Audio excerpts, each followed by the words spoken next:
How to turn off camera on TikTok Live. Hello guys, this is Atticus and welcome back to another tutorial video.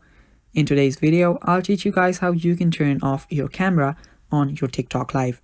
So let us begin. First, open up your TikTok. After you open your TikTok, tap on the plus icon on the bottom. And now you can find the live option somewhere around here.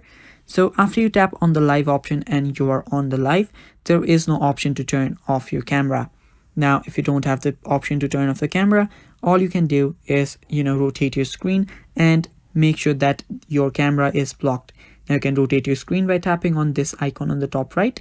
And after you do that, just block your screen and you will get this black, video going on. And that is basically like turning off your camera.